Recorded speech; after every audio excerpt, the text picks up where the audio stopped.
스크럽 하시면 안 되고요. 필링 하시면 안 되고요. 때밀이 당연히 하시면 안 되겠죠. 비슷한 느낌으로 닦는 토너 절대 안 됩니다. 딱 토하지 말라는 영상도 많죠. 매일매일 하는 마스크팩, 각종 보존제들이 오히려 더 자극을 일으킬 수 있기 때문에 하지 마시고요. 레티놀 좋은 거 아닌가요? 지금은 하시면 안 되고요. pH가 좀 낮은 산성 제품들도 있잖아요. 그런 것들도 지금은 안 된다. 그래서 이게 나아질 때까지 내가 써보지 않은 새 제품을 쓰는 것도 저는 추천드리지 않습니다. 피부 장벽이 무너졌다, 올리브영에 갔다, 피부 장벽이 무너졌으니까 이걸 써라 하는 제품들이 있을 거거든요. 그러지 마시라는 거죠. 원래 잘 쓰던 마치 든든한 국밥, 된장찌개, 공기밥 같은 그런 원래 쓰던 것들을 쓰는 게 가장 안전합니다. 피부 장벽이라는 말이 언제부터 이렇게 많이 쓰여지게 됐나 싶기는 해요. 여기서 문 열고 들어오시잖아요. 원장님 저 피부 장벽 무너진 것 같아요 는 사실 많지는 않습니다. 뭔가 환자가 의사한테 쓰는 용어는 잘 아닌 것 같은데 화장품이나 온라인에는 되게 많이 보이는 것 같은데, 근데 이런 컨셉 자체는 이제 다들 알고 있는 것 같긴 합니다. 그러면 피부 장벽 무너졌다라는 말 대신 진료실에서는 좀 어떤 말들을 좀 쓰시나요?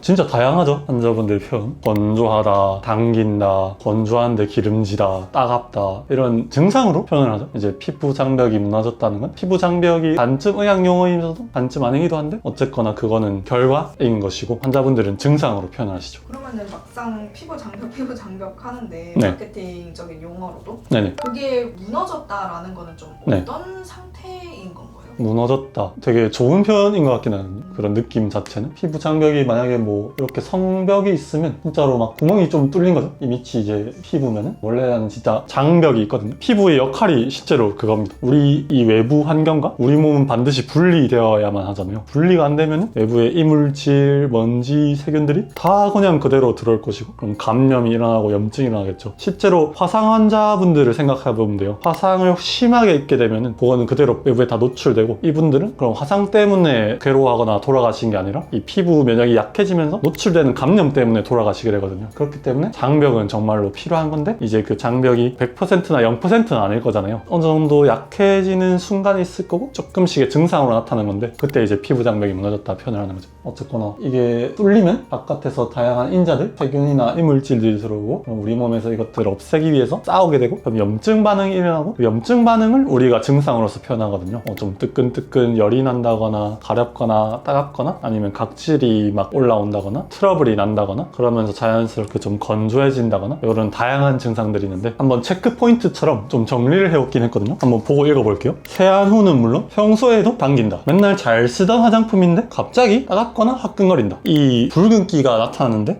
며칠 지났는데도 잘 안 빠져. 근데 그 상태에서 조금만 자극받아도 더 빨개진다. 전에 없던 각질이 막 일어나고 피부결 표면이 까슬까슬하다. 이전과 다르게 얼굴에 뭘 발라도 좀 겉돌고 안에 흡수가 안 되는 느낌이다. 그리고 나는 지성도 아닌데 여드름 같은 트러블이 다자라하게 여기저기 난다. 제가 그래서 한 6가지 말씀드렸는데 보통 여기서 한 3개 이상 정도 해당되면은 내 장벽이 좀 약해졌다. 이거는 원인이 있다. 이렇게 보시면 될 것 같습니다. 그러면 장벽이 무너지게 된 거에 있어서는 계절이나 그런 환경 탓이 좀 더 큰가요? 아니면 내가 뭘 잘못하고 있어서 망가지는 경우가 좀 큰가요? 사실 100%는 아니고 둘 다죠. 근데 대부분의 경우는 내가 문제인 경우가 많습니다. 왜냐하면 이 현대인들은 뭔가를 계속 더 하도록 끊임없이 푸시를 받고 있기 때문에 이 세안이나 화장이나 클렌징도 사실 건강한 상태의 피부를 유지하는 게 목적인데 뭔가 본말이 전도돼서 씻어내는 것 자체가 더 강조되는 경우가 많거든요. 그런 것들에 익숙해지다 보면은 피부 장벽을 무너뜨리게 되는 경우가 있죠. 그래서 일반적으로 건강한 경우라면은 이런 외부 환경의 변화도 우리 몸이 당연히 적응을 해야 돼요. 약해졌기 때문에 외부 환경이 변화됐을 때 적응이 안 돼서 나빠지는 경우가 많고, 그렇다면 그 약해진 이유는 일반적인 경우는 본인이 자초한 생활 습관적인 경우가 대부분입니다. 환자분들한테도 그렇게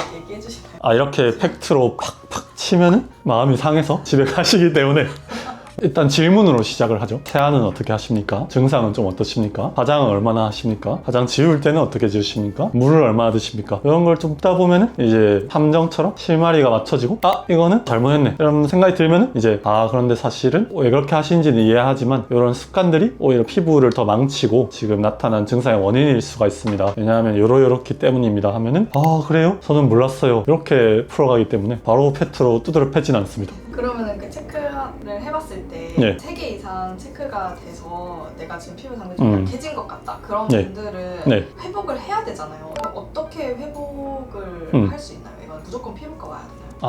아닙니다. 일단 뭘 더 하려고 하는 그 생각 당장 멈추십시오. 뭘 더 안 하는 게 지금은 제일 중요한 경우가 99%고요. 뭔가 나빠졌으니까 이거를 더 해야겠다라는 생각보다 이거를 안 해야겠다라는 관점에서 말씀을 들어보면요. 우선은 이 장벽이 나빠지는 이유가 과도한 마찰과 자극인 경우가 대부분이거든요. 보통은 화장하시고 좀 깨끗하게 지워야겠다, 아니면 뭐 화장을 안 하더라도 평소에 세안 습관 자체가 내가 뽀득뽀득한 거를 좋아한다, 이런 과한 세정이 원인인 경우가 많고, 얼굴에 있는 모공이나 각질들을 완전히 나는 깨끗하게 청소하고 싶어서 모공 속 클렌저를 막 사용하거나, 아니면 각질 스크럽이라든가 필링을 자주 한다거나, 아니면은 나는 얼굴에 보습을 좀 자주 하고 싶어서 팩을 매일 한다거나, 이런 것들이 하루 이틀이면 상관없거든요. 그런 게 실제로 필요한 때도 있습니다, 당연히. 그렇기 때문에 그런 제품들이 있는 건데, 이거 자체를 매일 하는 게 좋은 줄 알고 자주 하다 보면은 가랑비에 옷 젖는다고 피부 장벽이 좀 무너져도 원래라면 괜찮은데, 이게 복구할 시간을 주지 않고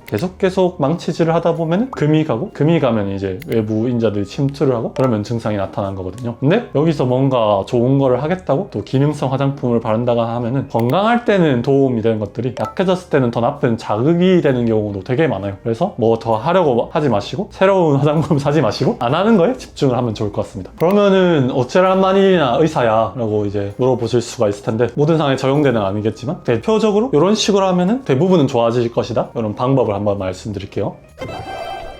일단은 아까 3가지 이상에 내가 해당된다, 그래서 뭔가 나빠졌으니까 피부과를 가야겠다 라고 생각하기 전에 이제 집에서부터 해보자는 거죠. 우선 아침에 미온수, 너무 뜨겁지도 않고 너무 차갑지도 않은 내 얼굴에 댔었을 때 그 온도 자체가 자극으로 느껴지지 않는 그 정도의 온도, 그걸로 일단 세안을 해주시고요. 그때 사용하는 제품, 내가 장벽이 무너진 상태면은 아침에는 물 세안만 한 거를 추천드립니다. 여기서 또 꽂혀가지고 물 세안이 좋다더라 하시면 안 됩니다. 상황에 따라 다 다른 거고, 장벽이 무너졌기 때문에 물 세안을 하라는 거지, 또 지성인 분들이 물 세안만 하라 이런 건 절대 아니고, 아까 그 3가지 이상에 해당된 분은 아침에는 물 세안만 해라는 거고요. 그 다음에 보습제를 발라줘야 합니다. 아무것도 해야지 말라고 해서 아무것도 하지 말라는 게 아니라 원래 더 하던 것들을 멈춰라는 거지, 최소한의 것들은 필요하고 보습은 무조건 최소한의 것에 포함되는 거고요. 그럼 무슨 보습제를 쓸까요 하면은 그거는 조금씩 다를 수 있는데, 제가 전에도 좀 추천드린 적 있지만 이 피부과 화장품으로 좀 유명한 브랜드들이 있어요. 제로이드나 에스트라, 이 두 브랜드를 좀 추천드리긴 하고, 거기에서 보습제로 나온 것들을 쓰면은 대부분의 경우에는 잘 맞으실 겁니다. 네, 이 제품을 무조건 써라 이런 건 아니고, 여러분들이 평소에 썼을 때 문제가 없었던 보습제라면 계속 써도 무방합니다. 최소한의 보습제 하나를 얼굴에 잘 발라주시고요. 바를 때도 뽀득뽀득 바르지 말고 부드럽게 발라주시면 되고요. 그러면 선크림도 바를까요 원장님 하는데, 선크림은 좋지만 이것도 상황에 따라서 달라요. 선크림 자체도 자극이 되는 경우가 무조건 있거든요. 근데 이렇게 피부 장벽이 무너졌을 때는 자외선 차단해야지 하고 선크림을 바르게 되면, 우리가 자외선 차단하는 근본 목적이 뭐예요? 피부가 더 나빠지지 않기 위해서인데, 이게 피부 장벽이 무너진 상태에서 바르게 되면 그 자체가 자극이 돼서 피부가 더 나빠진 경우가 있거든요. 그래서 이 경우에는 저는 선크림도 바르지 맙시다 라고 말씀드립니다. 회복될 때까지. 그러면은 자외선 받아서 나쁜 거 아닌가요? 라고 하는데, 그걸로 인한 손해가 나쁜 상태에서 선크림을 발라서 받는 손해보다 작기 때문에 선크림을 바르지 말자는 거죠. 그래서 요약하자면 아침에 물로만 미온수로 세안해 주시고, 보습제는 꼭 잘 발라주시고, 선크림은 바르지 말라. 화장도 안 바르는 게 좋지만 최소한 게 좋다, 이렇게 아시면 될 것 같고, 저녁에는 만약에 화장 안 했다, 아까의 단계에서 이제 세안제 하나만 클렌저를 추가를 해주시면 됩니다. 이중 세안 절대 할 필요는 없고요. 순한 것으로 약산성 같은 게 좋겠죠. 세안을 해주시는 걸 추가하시면 되고, 만약에 내가 화장을 그럼에도 불구하고 할 수밖에 없어서 했어, 할 수밖에 없으면 해야죠. 근데 이제 지워낼 때 마찰을 최소화해야 돼요.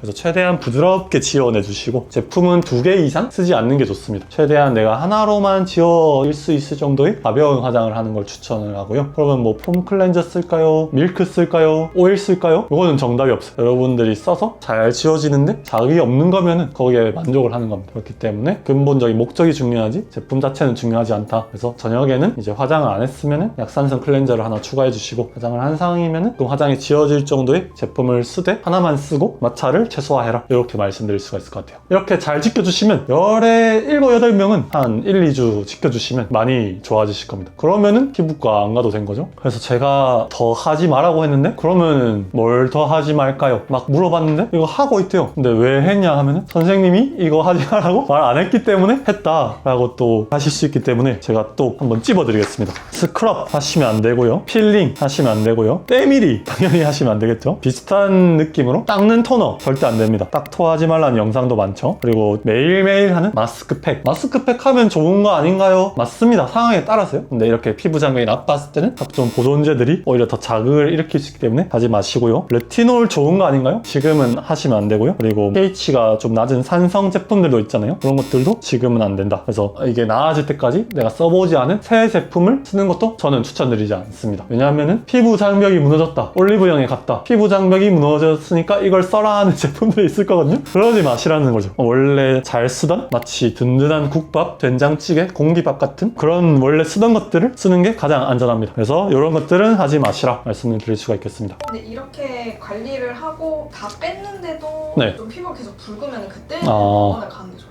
그때는 두 가지 이유가 있을 수 있습니다. 피부 장벽이 나빠진 게 내가 맨날 이런 나쁜 습관 때문에 생긴 거 뿐이라면 괜찮아지겠지만 이거 외에 다른 피부염이 있을 수가 있어요. 지루성 피부염이나 주사 피부염이 있어서 이게 나빠져서 생긴 경우는 이런 치료를 받으셔야 되고요. 반대인 경우도 있죠. 이렇게 했기 때문에 이 피부염이 생긴 경우도 있습니다. 그러면은 이걸 낫게 해도 이게 이미 생겼기 때문에 안 나을 수가 있겠죠. 그래서 뭐 닭이냐 계란이 먼저냐는 사실 중요하지 않고 이렇게 했음에도 불구하고 안 나으면은 다른 원인이 있는 거고, 그런 경우에는 피부과의 도움을 받아야겠죠. 그래서 오늘은 피부 장벽에 대해서 얘기를 해보았고, 가장 핵심은 뭘 더 하는 것보다 뭘 더 안 하는 것이다. 뭘 그럼 안 해야 되냐에 대해서 몇 가지 좀 꼽아들었고, 세안 습관을 어떻게 가져가면 좋을지에 대해서 말씀을 드렸어요. 그래서 뭔가 더 하려는 그거를 멈추고 이것만 잘 따라해 주셔도 대부분 건강한 남녀 여성의 경우에는 1, 2주면은 좋아질 것이고, 그럼에도 불구하고 좀 안 좋아진다거나 좀 충분히 안 좋아지는 것 같다는 경우에는 다른 원인이 있을 수가 있기 때문에 그때는 전문가의 상담을 받는 것이 좋다. 그래서 상담을 받아봤었을 때 뭐 진단을 받으면 그에 맞아서 약 처방이나 연고 처방 아니면 다른 레이저나 스킨 부스터 등을 써볼 수는 있다. 근데 대부분의 경우는 말씀한 것만으로 좋아진다, 이렇게 생각해 보시면 좋을 것 같습니다.